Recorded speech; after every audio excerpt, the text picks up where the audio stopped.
ಆತ್ಮೀಯ ವಿದ್ಯಾರ್ಥಿಗಳೇ, ಕರ್ನಾಟಕ ಶಾಲಾ ಪರೀಕ್ಷೆ ಮತ್ತು ಮೌಲ್ಯ ನಿರ್ಣಯ ಮಂಡಳಿ ಬೆಂಗಳೂರು ಇವರು ಬಿಡುಗಡೆಗೊಳಿಸಿದ ಕನ್ನಡ ಪ್ರಥಮ ವಿಷಯದ ಪ್ರಶ್ನೆ ಪತ್ರಿಕೆ ವಿಶ್ಲೇಷಣೆಯನ್ನು ಇಂದು ಅವಲೋಕಿಸೋಣ. ಪ್ರಥಮ ವರ್ಷ ಕನ್ನಡ ವಿಷಯ ಪತ್ರಿಕೆಯಲ್ಲಿ 1 ಅಂಕದ ಒಟ್ಟು 17 ಪ್ರಶ್ನೆಗಳಿರ್ತವೆ. ಅದರಲ್ಲಿ ಮೊದಲನೇ ಮುಖ್ಯ ಪ್ರಶ್ನೆಯಲ್ಲಿ 6 ಪ್ರಶ್ನೆಗಳಿದ್ದು ತಲಾ ಒಂದೊಂದು ಹೇಳಿಕೆಗೆ 4 ಉತ್ತರಗಳಿದ್ದು ಸರಿ ಉತ್ತರವನ್ನು ಆಯ್ದು ಬರೆಯಬೇಕಾಗಿದೆ. ಇಲ್ಲಿ ಮೊದಲನೆಯದು, ಕೆಳಗಿನ ಪ್ರಶ್ನೆಗಳಿಗೆ ಅಥವಾ ಅಪೂರ್ಣ ಹೇಳಿಕೆಗಳಿಗೆ 4 ಆಯ್ಕೆಗಳನ್ನು ನೀಡಲಾಗಿದೆ. ಅವುಗಳಲ್ಲಿ ಸೂಕ್ತವಾದ ಉತ್ತರವನ್ನು ಆರಿಸಿ ಕ್ರಮಾಕ್ಷರದೊಂದಿಗೆ ಬರೆಯಿರಿ. ಮೊದಲನೆಯ ಪ್ರಶ್ನೆ, ಕನ್ನಡ ವರ್ಣಮಾಲೆಯ ವರ್ಗದ ಪ್ರಥಮಾಕ್ಷರಗಳು: ಎ ಅಲ್ಪ ಪ್ರಾಣಾಕ್ಷರ, ಬಿ ಮಹಾಪ್ರಾಣಾಕ್ಷರ, ಸಿ ಅನುನಾಸಿಕ, ಡಿ ಯೋಗವಾಹಗಳು. ಈ ಮೊದಲನೆಯ ಪ್ರಶ್ನೆಗೆ ಉತ್ತರ ಸಿ ಅನುನಾಸಿಕ. ಏಕೆಂದರೆ ಅಲ್ಪ ಪ್ರಾಣಾಕ್ಷರಗಳು ಅಂತೇಳಿದರೆ ಕಡಿಮೆ ಉಸಿರಿನಿಂದ ಉಚ್ಚರಿಸುವ ಅಕ್ಷರಗಳು, ಮಹಾಪ್ರಾಣಾಕ್ಷರಗಳು ಎಂದರೆ ಹೆಚ್ಚು ಉಸಿರಿನಿಂದ ಉಚ್ಚರಿಸುವ ಅಕ್ಷರಗಳು, ಯೋಗವಾಹಗಳೆಂದರೆ ಯಾವುದಾದರೊಂದು ಅಕ್ಷರದ ಸಹಾಯದಿಂದ ಉಚ್ಚರಿಸಲಿಕ್ಕೆ ಬರುವ ಅಕ್ಷರಗಳು. ಅದರಲ್ಲಿ ಅನುಸ್ವಾರ ಮತ್ತು ವಿಸರ್ಗಗಳನ್ನು ನೋಡುತ್ತೇವೆ. ಇಲ್ಲಿನ ಹೇಳಿಕೆ ಕನ್ನಡ ವರ್ಣಮಾಲೆಯ ವರ್ಗದ ಪ್ರಥಮಾಕ್ಷರಗಳು ಅಂತೇಳಿ ಪಂಚಮಾಕ್ಷರಗಳು ಅಂತ ಕೇಳಲಾಗಿದೆ. ಅಂದರೆ ಕವರ್ಗ, ಚವರ್ಗ, ಟವರ್ಗ, ತವರ್ಗ, ಪವರ್ಗ ಎನ್ನುವಂತಹ ವರ್ಗಾಕ್ಷರಗಳಲ್ಲಿ 1 ಮತ್ತು 3ನೇ ಅಕ್ಷರವನ್ನು ಅಲ್ಪ ಪ್ರಾಣವೆಂತಲೂ, 2 ಮತ್ತು 4ನೇ ಅಕ್ಷರವನ್ನು ಮಹಾಪ್ರಾಣವೆಂತಲೂ ಕರೀತೇವೆ. 5ನೇ ಅಕ್ಷರವೇ ಪಂಚಮಾಕ್ಷರ, ಅವೇ ಅನುನಾಸಿಕಗಳು. ಎರಡನೆಯ ಪ್ರಶ್ನೆ, ಪಂಚಮಿ ವಿಭಕ್ತಿಯ ಕಾರಕಾರ್ಥವಿದು. ವಿಭಕ್ತಿ ಪ್ರತ್ಯಯಗಳನ್ನು ನೋಡಿದಾಗ ನಾವು ಸಪ್ತಮಿ ವಿಭಕ್ತಿಯವರೆಗೆ ಅಭ್ಯಾಸವನ್ನು ಮಾಡ್ತೇವೆ. ಅವುಗಳಲ್ಲಿ ಎ ಸಂಪ್ರದಾನ, ಬಿ ಅಪಾದಾನ, ಸಿ ಅಧಿಕರಣ, ಡಿ ಕರ್ಣಾರ್ಥ ಎನ್ನುವ ಉತ್ತರಗಳಿದ್ದಾವೆ. ಇಲ್ಲಿಯ ಹೇಳಿಕೆಗೆ ಪಂಚಮಿ ವಿಭಕ್ತಿಯ ಕಾರಕಾರ್ಥ ಎನ್ನುವಂಥದ್ದು ಬಿ ಅಪಾದಾನ ಸರಿಯಾದ ಉತ್ತರ. ಸಂಪ್ರದಾನ ಅನ್ನುವಂಥದ್ದು ಚತುರ್ಥಿ ವಿಭಕ್ತಿಗೆ, ಅಧಿಕರಣ ಎನ್ನುವಂಥದ್ದು ಸಪ್ತಮಿ ವಿಭಕ್ತಿಗೆ, ಕರ್ಣಾರ್ಥ ಅನ್ನುವಂಥದ್ದು ತೃತೀಯ ವಿಭಕ್ತಿಯ ಕಾರಕಾರ್ಥಗಳಾಗಿರುವುದರಿಂದ ಇದಕ್ಕೆ ಸರಿ ಉತ್ತರ ಬಿ. ಮೂರನೆಯ ಪ್ರಶ್ನೆ, ದೇವರು ನಿಮಗೆಲ್ಲರಿಗೂ ಶುಭವನ್ನುಂಟು ಮಾಡಲಿ. ಗೆರೆ ಎಳೆದ ಪದದ ಕ್ರಿಯಾರೂಪ. ಇಲ್ಲಿ ಗೆರೆ ಎಳೆದಿರುವ ಪದ ಮಾಡಲಿ ಎನ್ನುವಂಥ ಪದ. ಉತ್ತರಗಳು ಎ ವಿದ್ಯಾರ್ಥಕ, ಬಿ ಸಂಭಾವನಾರ್ಥಕ, ಸಿ ನಿಷೇಧಾರ್ಥಕ, ಡಿ ಆತ್ಮಾರ್ಥಕ ಅನ್ನುವಂತಿದೆ. ಇದಕ್ಕೆ ಸರಿಯಾದಂತಹ ಉತ್ತರ ವಿದ್ಯಾರ್ಥಕ ಕ್ರಿಯಾರೂಪ. ಅದರ ವಿವರಣೆಯನ್ನು ನೋಡೋದಾದರೆ, ಅರ್ಥರೂಪ ಕ್ರಿಯಾಪದಗಳಲ್ಲಿ ಇದು ಆಶೀರ್ವಾದ, ಹಾರೈಕೆ, ಅಪ್ಪಣೆ, ಆಜ್ಞೆ, ನಡೆಯಲೇಬೇಕೆಂದು ಸೂಚಿಸುವ ಕ್ರಿಯಾಪದಗಳನ್ನು ನಾವು ವಿದ್ಯಾರ್ಥಕ ಕ್ರಿಯಾಪದಗಳು ಎಂದು ಕರೆಯುತ್ತೇವೆ. ಸಂಭಾವನಾರ್ಥಕ ಅಂತೇಳಿದರೆ ಕ್ರಿಯೆ ನಡೆಯುವಿಕೆಯಲ್ಲಿ ಸಂಶಯ ಅಥವಾ ಊಹೆ ತೋರುವಂತಹ ಧಾತುಗಳ ಮೇಲೆ ಆಖ್ಯಾತ ಪ್ರತ್ಯಯಗಳು ಬಂದರೆ ಅವುಗಳನ್ನು ಸಂಭಾವನಾರ್ಥಕ ಕ್ರಿಯಾರೂಪಗಳು ಅಂತ ಕರಿತೇವೆ. ನಿಷೇಧಾರ್ಥಕ ಅಂತೇಳಿದರೆ ಕ್ರಿಯೆಯು ನಡೆಯಲಿಲ್ಲ ಅಥವಾ ನಡೆಯುವುದಿಲ್ಲ ಎಂಬುವಲ್ಲಿ ಬರುವಂಥ ಆಖ್ಯಾತ ಪ್ರತ್ಯಯಗಳನ್ನು ಕರಿತೇವೆ. ಆತ್ಮಾರ್ಥಕ ಪದಗಳು ಅಂತೇಳಿದರೆ ತಾನು, ತಾವು, ತನ್ನ, ತಮ್ಮ ಎನ್ನುವ ನಾಮಪದ ಸೂಚಕ ಪದಗಳನ್ನು ಆತ್ಮಾರ್ಥಕ ನಾಮಪದಗಳು ಅಂತೇಳಿ ಕರೀತೇವೆ. ಆದ್ದರಿಂದ ಮೂರನೆಯ ಪ್ರಶ್ನೆಗೆ ಸರಿ ಉತ್ತರ ಎ ವಿದ್ಯಾರ್ಥಕ. ಇನ್ನು 4ನೆಯ ಪ್ರಶ್ನೆ, ಬಹುರ್ವೀಯಿ ಸಮಾಸದ ಪದವಿದು. ಎ ಮುಕ್ಕಣ್ಣು, ಬಿ ಕಡೆಗಣ್ಣು, ಸಿ ಕಂಗೆಡು, ಡಿ ಚಕ್ರಪಾಣಿ. ಈ ಹೇಳಿಕೆಗೆ ಬಹುರ್ವೀಯಿ ಸಮಾಸದ ಪದ ಅಂತೇಳಿದರೆ ಡಿ ಚಕ್ರಪಾಣಿ ಸರಿ ಉತ್ತರ. ಯಾಕೆ ಅಂತೇಳಿದರೆ ಎ ಮುಕ್ಕಣ್ಣು ಅನ್ನುವಂಥದ್ದು 3 ಪ್ಲಸ್ ಕಣ್ಣು ಮುಕ್ಕಣ್ಣು, ಅದು ದ್ವಿಗು ಸಮಾಸ ಆಗುತ್ತೆ. ಕಡೆಗಣ್ಣು ಅಂತೇಳಿದರೆ ಕಣ್ಣಿನ ಪ್ಲಸ್ ಕಡೆಯ ಕಣ್ಣು, ಆದ್ದರಿಂದ ಕಣ್ಣಿನ ಪ್ಲಸ್ ಕಡೆಗಣ್ಣು, ಇದು ಅಂಶಿ ಸಮಾಸಕ್ಕೆ ಉದಾಹರಣೆ ಆಗುತ್ತೆ. ಕಂಗೆಡು ಅನ್ನುವಂಥದ್ದು ಕಣ್ಣಿನಿಂದ ಕೆಡು ಅಂತೇಳಿ, ಕಂಗೆಡು ಅಂತೇಳಿ ಕಣ್ಣಿನಿಂದ ಕೆಡು ಅಂತೇಳಿ ಇದು ಕ್ರಿಯಾಪದಕ್ಕೆ ಕ್ರಿಯಾ ಸಮಾಸಕ್ಕೆ ಉದಾಹರಣೆ ಆಗುತ್ತೆ. ಆದ್ದರಿಂದ ಇಲ್ಲಿ ಡಿ ಚಕ್ರಪಾಣಿ ಸರಿಯಾದ ಉತ್ತರ. ಯಾಕೆ ಅಂತೇಳಿದ್ರೆ ಎರಡು ಅಥವಾ ಎರಡಕ್ಕಿಂತ ಹೆಚ್ಚು ಪದಗಳು ಸೇರಿ ಬೇರೊಂದು ಪದದ ಅರ್ಥವು ಬರುವಂತಹ ಪದವನ್ನು ನಾವು ಅಥವಾ ಸಮಾಸ ಪದವನ್ನು ನಾವು ಬಹುರ್ವೀಯಿ ಸಮಾಸ ಅಂತ ಕರಿತೀವಿ. ಇಲ್ಲಿ ಚಕ್ರವನ್ನು ಪಾಣಿಯಲ್ಲಿ ಉಳ್ಳವನಾವನು ಅವನು ಚಕ್ರಪಾಣಿ ವಿಷ್ಣು ಅಂತೇಳಿ. ಮೂರು ಕಣ್ಣುಳ್ಳವನಾವನು ಅವನು ಮುಕ್ಕಣ್ಣ ಅಂದರೆ ಶಿವ ಅಂತೇಳಿ ಗುರುತಿಸ್ತೇವೆ. ಆದ್ರಿಂದ ಇಲ್ಲಿಯ ಉತ್ತರ ಡಿ ಸರಿ. ಐದನೆಯ ಹೇಳಿಕೆ ಸ್ವತಂತ್ರ ವಾಕ್ಯಗಳಾಗಿ ನಿಲ್ಲಬಲ್ಲ ಅನೇಕ ಉಪವಾಕ್ಯಗಳೊಡನೆ ಒಂದು ಪೂರ್ಣಾಭಿಪ್ರಾಯದ ವಾಕ್ಯವಾಗಿದ್ದರೆ ಅದು ಎ ಸಾಮಾನ್ಯ ವಾಕ್ಯ, ಬಿ ಸಂಯೋಜಿತ ವಾಕ್ಯ, ಸಿ ಮಿಶ್ರ ವಾಕ್ಯ, ಡಿ ಪ್ರಶ್ನಾರ್ಥಕ ವಾಕ್ಯ. ಸಾಮಾನ್ಯ ವಾಕ್ಯ ಅಂತ ಹೇಳಿದ ತಕ್ಷಣ ಅಲ್ಲಿ ಒಂದು ಸ್ವತಂತ್ರವಾಗಿ ನಿಲ್ಲಬಲ್ಲ ಪೂರ್ಣ ಕ್ರಿಯಾಪದವುಳ್ಳಂತಹ ಒಂದು ಸ್ವತಂತ್ರ ವಾಕ್ಯ. ಸಂಯೋಜಿತ ವಾಕ್ಯ ಅಂತ ಹೇಳಿದ್ರೆ ಸ್ವತಂತ್ರ ವಾಕ್ಯಗಳಾಗಿ ನಿಲ್ಲಬಲ್ಲ ಅನೇಕ ಉಪವಾಕ್ಯಗಳೊಡನೆ ಒಂದು ಪೂರ್ಣಾಭಿಪ್ರಾಯದ ವಾಕ್ಯ. ಆದ್ದರಿಂದ ಇದನ್ನ ಸಂಯೋಜಿತ ವಾಕ್ಯ ಅಂತ ಕರಿತೇವೆ. ಇಲ್ಲಿಯ ಸರಿ ಉತ್ತರ ಬಿ ಸಂಯೋಜಿತ ವಾಕ್ಯ. ಇನ್ನು ಮಿಶ್ರ ವಾಕ್ಯ ಅಂತ ಹೇಳಿದ್ರೆ ಒಂದು ಅಥವಾ ಅನೇಕ ವಾಕ್ಯಗಳು ಒಂದು ಪ್ರಧಾನ ವಾಕ್ಯಕ್ಕೆ ಅಧೀನವಾಗಿದ್ದರೆ ಅದನ್ನ ನಾವು ಮಿಶ್ರ ವಾಕ್ಯ ಅಂತ ಕರಿತೇವೆ.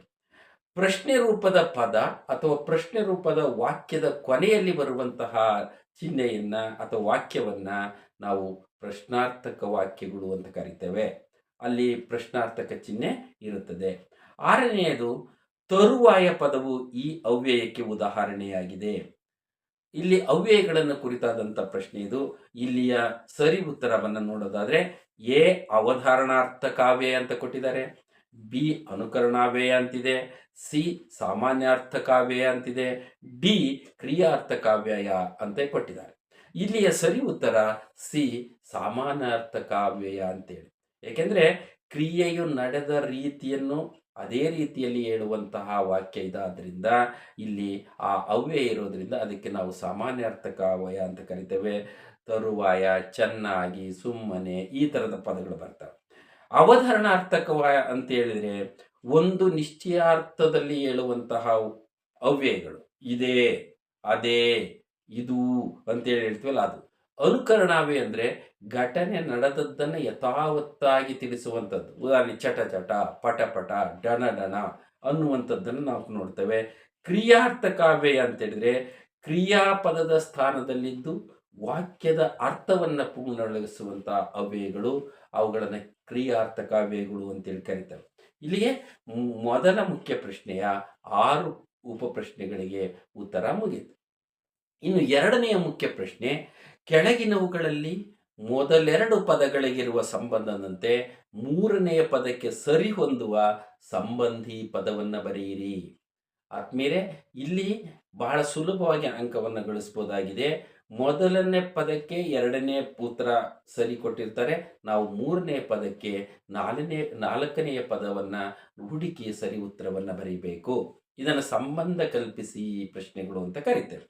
ಆದರೆ ಇಲ್ಲಿ ಕ್ರಮ ಸಂಖ್ಯೆ 7 ಇದೆ. ಪ್ರಶ್ನಾ ಸಂಖ್ಯೆ 7 ವೈಶಾಖ ಬೇಸಗೆ ಅಂದರೆ ಅವೆರಡರ ಸಂಬಂಧ ತದ್ಭವದ ಸಂಬಂಧ ಇದೆ. ಹಾಗಾಗಿ ಪ್ರತಿಹಾರಿ ಅನ್ನುವಂತಹ ತತ್ಸಮ ಪದಕ್ಕೆ ನಾವು ತದ್ಭವ ಪದವನ್ನು ಹುಡುಕಬೇಕಾಗಿದೆ. ಪಡಿಯರ ಅನ್ನುವಂಥದ್ದು ಸರಿ ಉತ್ತರ. ವೈಶಾಖಕ್ಕೆ ಬೇಸಗೆ, ಪ್ರತಿಹಾರಕ್ಕೆ ಪಡಿಯರ ಅನ್ನುವಂತಹ ತದ್ಭವ ಪದವನ್ನು ನಾವು ಹುಡುಕ್ತೇವೆ. ಇದು ಕೆಮ್ಮನೆ ಮೀಸೆ ಒತ್ತೆನು ಎನ್ನುವಂತಹ ಪದ್ಯ ಭಾಗದಲ್ಲಿ ಬರುವಂತಹ ತತ್ಸಮ ತದ್ಭವ ಪದ. ಇನ್ನು 8ನೆಯ ಪ್ರಶ್ನೆ, ಚೆಲುವಿಕೆ ತದ್ದಿತಾಂತ ಭಾವನಾಮ. ಚೆಲುವಿಕೆ ಅನ್ನುವಂಥದ್ದು ತದ್ದಿತಾಂತ ಭಾವನಾಮ, ತಿನ್ನುವಿಕೆ ಡ್ಯಾಶ್ ಅಂತ ಕೊಟ್ಟಿದ್ದಾರೆ. ಈ ಪ್ರಶ್ನೆಯಲ್ಲಿ ಭಾವನಾಮಗಳನ್ನು ಕುರಿತಂತಹ ಒಂದು ಪ್ರಶ್ನೆ ಆಗಿದೆ. ಚೆಲುವಿಕೆ ಪದ, ಚೆಲುವು ಅನ್ನುವಂಥದ್ದು ಭಾವನಾಮದ ಪದ, ವಿಕೆ ಅನ್ನುವಂಥದ್ದು ಅವ್ಯಯ. ಯಾವ ಯಾವ ಪದಗಳ ಕೊನೆಯಲ್ಲಿ ತನ, ಈಕೆ, ಪು, ಮೆ ಅನ್ನುವಂತಹ ಅವ್ಯಯಗಳು ಬಂದರೆ ಅವುಗಳನ್ನು ತದ್ದಿತಾಂತ ಭಾವನಾಮ ಪದಗಳು ಅಂತ ಗುರುತಿಸ್ತೇವೆ. ಹಾಗಾಗಿ ಇಲ್ಲಿ ತಿನ್ನುವಿಕೆ ಅನ್ನುವಂಥದ್ದು, ತಿನ್ನುವಂಥದ್ದು ಕ್ರಿಯಾಪದ. ಆ ತಿನ್ನುವಿಕೆ ಇಲ್ಲಿಯೂ ಸಹ ಈ ವಿಕೆ ಅನ್ನುವಂಥದ್ದು ಬಂದಿದೆ. ಇದು ಕೃದಂತ ಭಾವನಾಮಕ್ಕೆ ಉದಾಹರಣೆ. ಕೃತ್ ಪ್ರತ್ಯಯಗಳು ಭಾವಾರ್ಥದಲ್ಲಿ ಧಾತುಗಳಿಗೆ ಸೇರಿದರೆ ಅವುಗಳನ್ನ ಕೃದಂತ ಭಾವನಾಮಗಳು ಅಂತ ಕರಿತೇವೆ. ಇಲ್ಲಿಯೂ ಅಷ್ಟೇ ಈಕೆ, ವಿಕೆ, ಈ, ಇತ್ತಿ ಇತ್ಯಾದಿ ಅವ್ಯಯ ಆಖ್ಯಾತ ಪದಗಳು ಕೃತ್ ಪ್ರತ್ಯಯಗಳು ಸೇರ್ತವೆ. ಆದ್ದರಿಂದ ಇದು ಕೃದಂತ ಭಾವನಾಮಕ್ಕೆ ಉದಾಹರಣೆ. 9ನೆಯ ಪ್ರಶ್ನೆ, ಮಕ್ಕಳು ಮರಿ ಜೋಡಿ ಪದ, ಜೋಡು ನುಡಿ. ಬಟ್ಟ ಬಯಲು ಡ್ಯಾಶ್ ಅಂತಿದೆ. ಮೊದಲಿರುವ ಸಂಬಂಧ ಅಂದರೆ ಮಕ್ಕಳು ಮರಿ ಆಟ ಪಾಠ ಈ ಥರದಲ್ಲಿ ಬರುವ ಪದಗಳನ್ನು ಜೋಡು ನುಡಿಗಳಂತ ಕರಿತೇವೆ.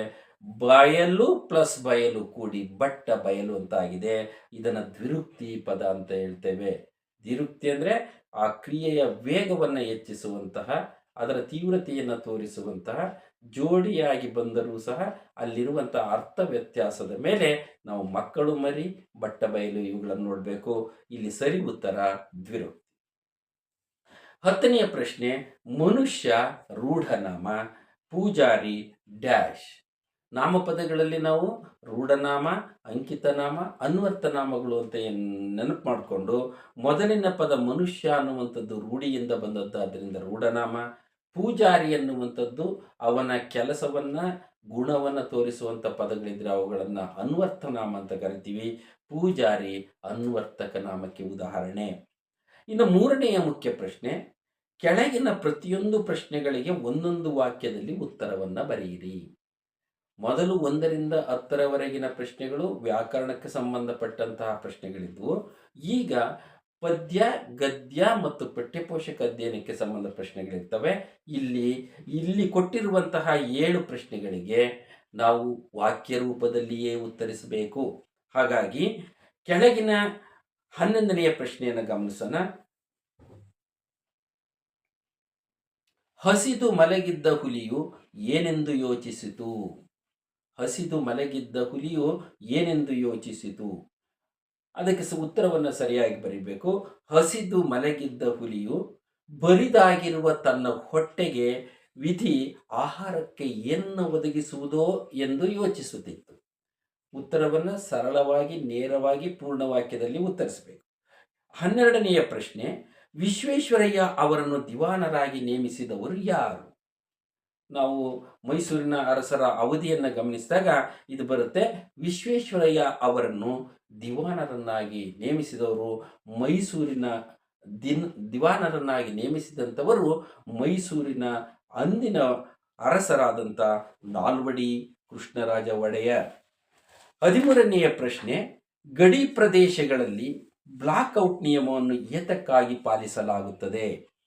ಇದಕ್ಕೆ ಉತ್ತರ, ಗಡಿ ಪ್ರದೇಶದಲ್ಲಿ ಬ್ಲಾಕ್ಔಟ್ ನಿಯಮವನ್ನು ಯಾಕೆ ಪಾಲಿಸ್ತಾರೆ ಅಂತ ಹೇಳಿದರೆ, ಯುದ್ಧ ಕಾಲದಲ್ಲಿ ರಾತ್ರಿ ವೇಳೆ ಶತ್ರು ಸೈನಿಕರ ವೈಮಾನಿಕ ದಾಳಿಯನ್ನು ತಡೆಯಲು ಅವಕಾಶವಾಗದಂತೆ, ವಿದ್ಯುತ್ ದೀಪ ಮತ್ತು ವೈಮಾನಿಕ ದಾಳಿ ಮಾಡಲು ಅವಕಾಶವಾಗದಂತೆ ವಿದ್ಯುತ್ ದೀಪ ಮತ್ತು ಬೆಂಕಿಯನ್ನು ಉರಿಸದೆ ಕತ್ತಲಿನಲ್ಲಿದ್ದು ಜನರು ರಕ್ಷಣೆಯನ್ನು ಮಾಡಿಕೊಳ್ಳೋದಕ್ಕೆ ಬ್ಲಾಕ್ಔಟ್ ನಿಯಮ ಅಂತ ಕರೀತೇವೆ.